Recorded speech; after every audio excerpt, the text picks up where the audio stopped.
Introvert, ये बच्चा जो अपनी एनर्जी संभाल रहा है। कभी कभी हम अपने बच्चों को जल्दी एक नाम दे देते हैं, इंट्रोवर्ट, ये तो इंट्रोवर्ट है, और फिर हम मान लेते हैं कि ये शाय है, लोगों से मिलना पसंद नहीं करता, घबराता है और अपनी दुनिया में रहता है। लेकिन सच ये है कि इंट्रोवर्ट का मतलब शाय होना नहीं होता, बिल्कुल भी नहीं होता। मैं जरा पहले आपको इंट्रोवर्ट की कुछ क्वालिटीज बता देती हूँ ताकि ये बात क्लियर हो जाए कि इंट्रोवर्ट शाय या दुबक के रहने वाले, डर के रहने वाले नहीं होते हैं। इंट्रोवर्ट्स डीप थिंकर्स होते हैं, जल्दी रिएक्ट नहीं करते, पहले सोचते हैं फिर बोलते हैं, चीज़ों को सरफेस लेवल पे नहीं देखते, वो गहराई तक समझते हैं चीज़ों को, तेजी तेजी में नहीं होते वो। दूसरा, एनर्जी को उन्हें मैनेज करना आता है, उन्हें ये पता है कि ये नॉइज है, क्राउडी एरिया है, इससे मुझे एनर्जी नहीं मिलती, उससे वो उनसे बेजार रहते हैं, डरते नहीं, बेजार रहते हैं। अकेले टाइम से उन्हें एनर्जी मिलती है, सोचने का मौका मिलता है, और वो खुद को रिचार्ज की तरह एक तरह से करते हैं कि वो खुद को रिचार्ज कर रहे होते हैं। और ऐसे बच्चे खुद के बारे में जानते हैं, ये सेल्फ अवेयरनेस की निशानी होती है। बहुत अच्छे लिसनर्स होते हैं, ज़्यादा बोलने की बजाय सुनना पसंद करते हैं, इसलिए इनकी बातें भी ज़्यादा मीनिंगफुल होती हैं। इनका फोकस बहुत स्ट्रांग होता है, एक काम पर लंबा फोकस करते हैं, ऐसा नहीं कि एक चीज छोड़ी और दूसरी चीज को करने चले गए, ये ऐसे बच्चे नहीं होते। डिस्ट्रैक्शन कम से कम होती है ये इन बच्चों में, और क्रिएटिविटी और लर्निंग में इनको बहुत हेल्पफुल रहता है ये इनका इंट्रोवर्ट होना। और अगर ये किसी से रिश्ता बनाते हैं, दोस्ती करते हैं, किसी से बात करते हैं, तो वो बहुत ही डीप होता है।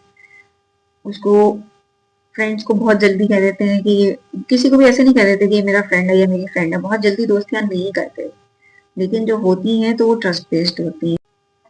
इनमें इमोशनल अवेयरनेस बहुत ज्यादा होती है, अपने भी और दूसरों के भी इमोशंस को बहुत अच्छे से जानते हैं, लोग समझते हैं और सेंसिटिव होते हैं, लेकिन वीक नहीं होते हैं। इनके माइंड बहुत क्रिएटिव होते हैं, इमेजिनेशन स्ट्रांग होती है, राइटिंग, ड्राइंग, म्यूजिक, थिंकिंग, ऐसी तमाम चीजें जो शायद मैं और आप नहीं इजीली कर पाते, वो ये लोग कर लेते हैं। और अकेले टाइम में इनको कुछ इसी तरह की चीजें पसंद आ रही होती हैं, क्रिएटिविटी करना और अपनी चीजों को मजीद इनहेंस कर रहे होते हैं। और एक और मजेदार क्वालिटी है कि ये इंडिपेंडेंट होते हैं, किसी के साथ की जरूरत नहीं होती क्योंकि खुद के साथ कंफर्टेबल होते हैं। इंट्रोवर्ट बच्चे कम बोलते हैं लेकिन सोचते कम नहीं है। 9 से 12 साल तक की उम्र के बच्चे जब बचपन से निकलकर अपने एडल्टहुड की तरफ जा रहे होते हैं, तो उनका दिमाग बहुत तेजी से डेवलप कर रहा होता है। ऐसा नहीं है कि उनकी सोच वही है जो एक 6 साल के बच्चे की है, 5 साल के बच्चे की है, दे आर ग्रोइंग, उनका दिमाग भी डेवलप कर रहा है। तो इस स्टेज पर बच्चों की जो एनर्जी है ना, वो बहुत कीमती चीज होती है। कुछ बच्चे शोर से, भीड़ से और ज्यादा लोगों के हुजूम से थक जाते हैं, इसका मतलब ये नहीं कि वो कमजोर है, इसका मतलब ये है कि वो अपनी एनर्जी बचाना चाह रहे हैं। इसलिए कभी कभी वो अकेले रहना चाहते हैं, खुद के साथ मी टाइम स्पेंड करते हैं, और उन्हें सुकून चाहिए होता है, सोचने का मौका चाहिए होता है। और यहाँ एक बहुत इम्पोर्टेंट बात है जो हम अक्सर मिस कर देते हैं, वो ये कि अकेले टाइम में उनका दिमाग खाली नहीं होता, वो ये सोच रहे होते हैं, वो ऑब्जर्व कर रहे होते हैं, इमेजिनेशन कर रहे होते हैं, अपनी क्रिएटिविटी प्रोसेस को बढ़ा रहे होते हैं। और ये विड्रॉल नहीं होता है कि आपका बच्चा कुछ अकेले बैठ के कुछ खतरनाक ही सोच रहा है, नहीं। और ये एक मेंटल प्रोसेस होता है जो कि मैं अक्सर लोगों को कहती हूँ कि मी टाइम होना बहुत जरूरी है। मी टाइम एक हीलिंग टाइम होता है। एक इम्पॉर्टेंट बात ये भी है कि अगर हर बच्चा वो जो चुप होता है, हर बच्चा जरूरी नहीं है कि वो इंट्रोवर्ट ही हो। कभी कभी हम इंट्रोवर्ट समझ लेते हैं बच्चों को, हम एक पर्सनालिटी पे उसको कह देते हैं कि इंट्रोवर्ट है, लेकिन अक्सर बार ऐसा होता है, ब्रेन डेवलपमेंट हो रहा होता है, तो वो अभी जो बच्चा इंट्रोवर्ट है वो आगे चल के एक्सट्रोवर्ट भी हो सकता है, उसका सोशल सर्कल बहुत बड़ा हो सकता है ऐसा, और हम उन्हें इंट्रोवर्ट समझ लेते हैं, और फिर असल में वो बच्चा जो है वो ओवरवेल्म्ड होता है, या जो बस सुनना जानना चाहता है। और अक्सर ऐसा होता है कि जब हम उन बच्चों के साथ बैठते हैं बात करने के लिए, तो वो हमें आहिस्ता आहिस्ता ये बात समझा देते हैं कि ये चुप रहने के आदी नहीं है, ये हमसे बात करना चाह रहे थे और इन्हें हमसे बात करने की ज़रूरत थी। इस एज पर पर्सनैलिटी फाइनल नहीं होती है। 9 से 12 साल तक के बच्चे एक्सप्लोर कर रहे होते हैं, बाउंड्री सीख रहे होते हैं, इमोशनल सेफ्टी समझ रहे होते हैं। और जो बच्चा क्वाइट है वो कल कॉन्फिडेंट स्पीकर भी हो सकता है।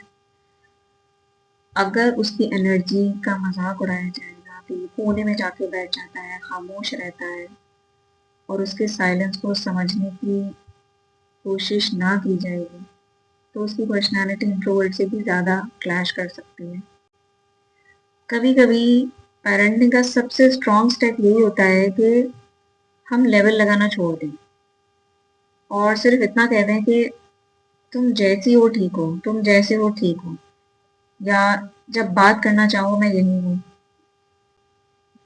इसलिए क्योंकि बच्चों को आपसे बात करने की बहुत ज़्यादा ज़रूरत होती है, उनको आपकी भी सुननी होती है और उन्हें अपनी बहुत ज़्यादा सुनानी होती है।